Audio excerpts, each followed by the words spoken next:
I'm crossing private land today to reach the National Forest Service land. And I thought it would be nice to speak about some of the rules when you cross hybrid property. The landowner is allowing public access on private property. So you're allowed to be there, but you can't do whatever you want. When you're crossing property, and I've crossed, I don't know, hundreds of properties in which ranchers have allowed the public to go through their property to get to a public land, we have some added responsibility, at least in my mind, I do. The first thing is no littering, and I try really hard to pack it in and pack it out. That also comes with personal and solid waste. Pack it in and pack it out. Don't leave it on the landowner's land. If you have to go that badly, you should have the means to haul it in and haul it out. As far as trash, I was really surprised. I did see a plastic bottle, and so I stopped and picked up the bottle because some thoughtless person dropped that bottle on land that he didn't own.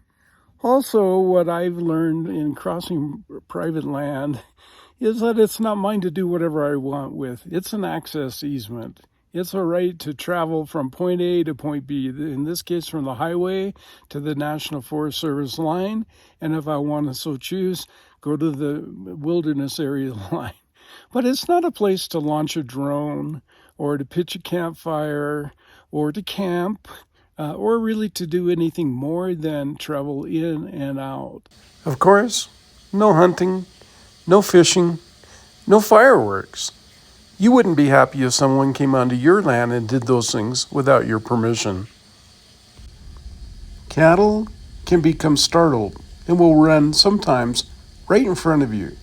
So when you come to cattle, slow way down. When it comes to sheep, be very careful because there's often a guard dog watching the sheep, that herd, and he will protect the sheep at all cost. Now let's talk about gates. Those cows are going to stray through a gate if you leave it open. And then a rancher is going to have to spend part of his day chasing down that cow. And what's even worse, the landowner next to that rancher is going to be furious that the other rancher's cow is on his property. And guess what? That open gate has caused a huge problem for the rancher.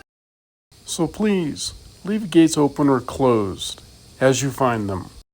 The other thing that I do, and maybe it's just me, but at least I do, is when I come to what is obviously a ranch employee, I move over.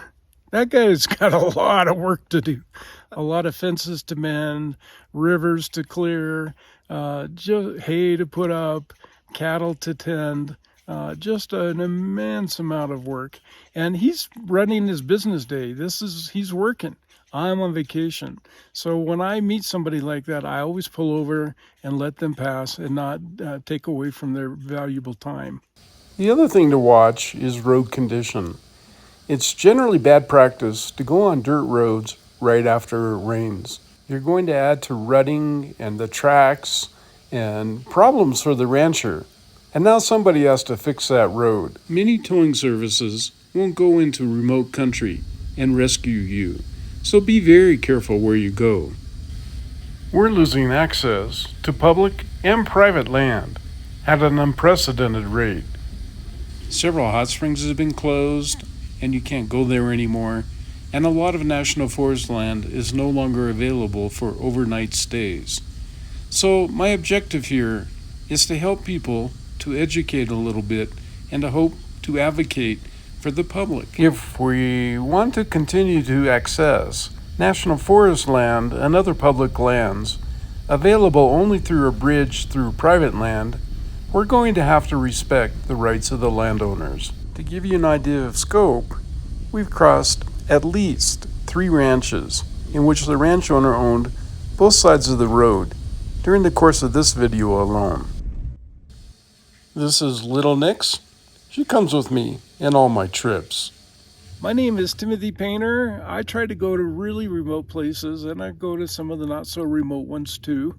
And I have a lot of people that follow me that they're homebound or they're caretakers or for some other reason they're unable to go to these places, I try to find places that other people don't go to very often, that aren't well visited or maybe even well known. And I try to take my audience there. So if they're not able to go, then at least they get to see something of it. Of course, there's nothing like being here in person. And if you have the ability, I would say go now.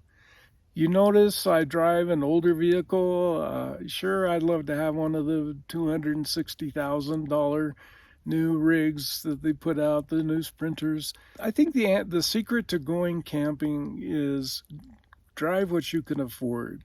And if you can't afford it, don't wait. Some people will wait an extra 10 years to have the perfect rig, and then they get out here and find out this isn't what they really wanted to do.